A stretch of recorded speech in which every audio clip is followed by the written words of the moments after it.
Greetings, booktubers. Welcome back to Grammaticus Books, where today on Grammaticus Books, we're doing a response video on Planet of the Apes, written by the Frenchman Pierre Boulle, published in 1963.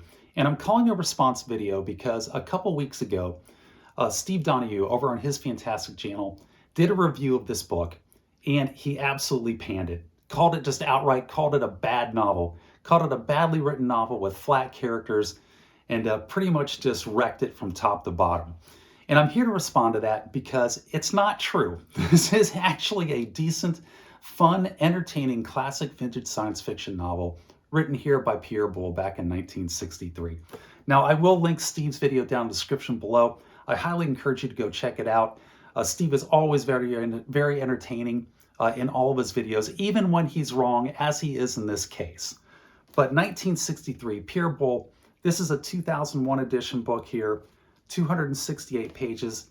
It's got a cover there from the movie that was also co-released with this book in 2001, starring Mark Wahlberg. It was a reboot of the Planet of the Apes series, and that movie was god-awful. Don't ever watch that movie. That's 2 hours of your life you'll never get back. But the book is very good. It's very entertaining, and I'll go through it here in short order. So the book itself is written in 1963, and it's written by Pierre Boulle. And before I get into it, I am going to read a little bit of a background on Pierre Boulle that's in the back sleeve, the back cover of the book here. It's very short, but it's very entertaining. I think you'll enjoy it. So here we go. Pierre Boulle was born in Avignon, France in 1912. He originally trained as an engineer, but in 1936 went to Malaysia as a rubber planter. In 1939, he was called up in the French forces in Indochina, the start of World War II. When France fell during World War II, he fled to Singapore, where he joined the Free French Mission. After the Japanese invasion, he was sent via Rangoon and the Burma Road to Yunnan to establish contact with the Kuomintang forces. He infiltrated Indochina as a guerrilla, where he was captured in 1943. He escaped in 1944, was picked up by a British plane, and served in the Special Forces in Calcutta for the rest of the war. Now, if even half of that is true, that's an amazing story, and it's a lot of good insight into the life experiences that I'm sure helped Pierre Boulle write this book and many of his other novels as well, including The Bridge Over the River Kwai, which he is also the author of. So The Planet of the Apes, the book, it starts off with two space travelers, Jin and Phyllis. And Jin and Phyllis are out on their space yacht for a Sunday cruise around the solar system in this beautiful space yacht that they have. And they're piloting it around. They have these solar sails that they can let out or they can draw in order to catch the solar breeze.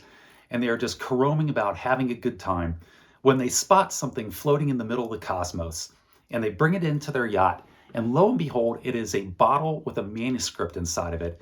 And inside of the manuscript is the story of Ulysses Moreau, a traveler from Earth, outlining the story of the Planet of the Apes.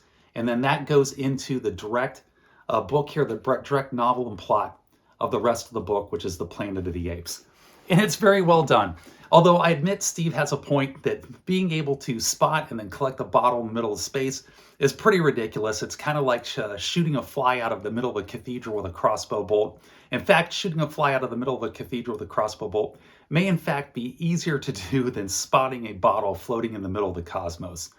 But I will say this, the chapters with Jin and Phyllis are beautifully written. The prose in here is just very smooth. It drags the story right along. It pulls the reader through the story from start to finish. It doesn't get in the way of the story. I really appreciated the quality of the writing, and particularly the chapters about Jin and Phyllis piloting this gorgeous, wonderful space yacht about the solar system, I thought were really well done and really eloquent and a nice way to insert the reader into the story.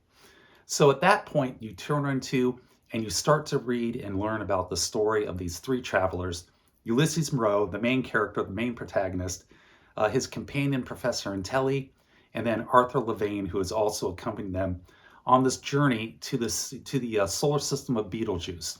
And at Betelgeuse, they descend onto the planet of Soror, and on Soror, they discover that the natural order of things, the natural Darwinian evolution, has been completely inversed, and that apes rule the planet, and that humans have been reduced to the state of bestiality and are subjects of the apes that run this world. And they arrive here, they meet a tribe of humans, and these three travelers are almost immediately involved in a safari hunt that the apes have organized in order to capture and kill as many of these humans as they can. And this safari hunt is almost scene for scene from the original movie with Charlton Heston back in the 1960s. And it's wonderfully written here in the book. It really keeps you on the edge of the seat. You don't know if all these guys are going to survive, these three travelers to this world soror around the star Betelgeuse. And in fact, they don't. Not all of them make it. But it is very entertaining. And at that point, Ulysses Moreau is brought in as a captive, and then he's there on the Planet of the Apes as a medical experiment.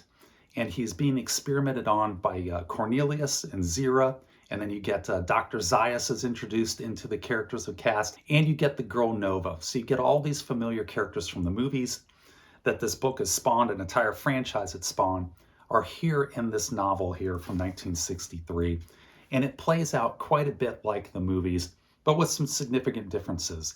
The Planet of the Apes is far more advanced than the planet on the movies. It's sort of like a 1940s, 1945 Earth is how I describe it, but run by apes. And that's the level of technology. And it's very enjoyable. It's very well written. The hunt's very well written. The interactions in the research center with Cornelius and Zira are engaging and bring you along through the story. They're fun to read about.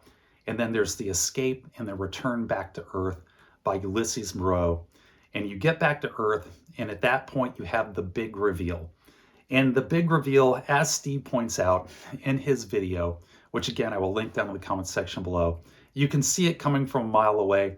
It's telegraphed as much as you could telegraph anything, telegraphing a punch or whatever. It is not a surprise or a shock at all. It's not set up well, it's not executed well, and it's not that big of a punch. You don't have the rug pulled out from under your feet.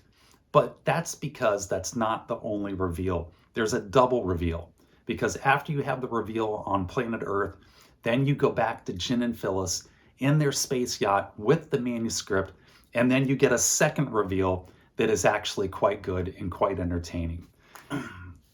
So the book here by Pierre Boulle, 1963, Steve calls it badly written pulp fiction. And he's half right. It is pulp fiction. He's absolutely right about it being pulp fiction, but it's not badly written at all. It's not, if you go in expecting Solzhenitsyn, you're not getting Solzhenitsyn. You're not getting a Canticle for Leibowitz.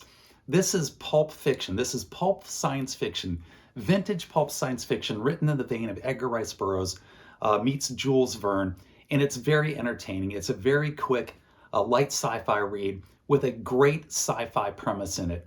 A planet that has been taken over by apes who then control and rule over the bestial humans. And I think where this book loses a little bit of its luster, loses a little bit of its shine, is because of the movies. Because with the movies, everybody knows what the premise is. They know what the big reveal is, what the basic plot line is. So the plot line that Pierre Boulle has created here in 1963 loses some of its innovativeness through no fault of its own to modern readers who are picking this up for the first time, who are familiar with the movies but not familiar with the book. And I think that does take something off of the book. But if you took that away, if you haven't seen the movies, and you picked up this book and you started reading it for the first time, you would find it engaging, you would find it fun, and I think you would find it an enjoyable read.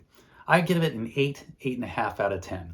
And so that's it. That's my review of Planet of the Apes. If you haven't read it, I do recommend it.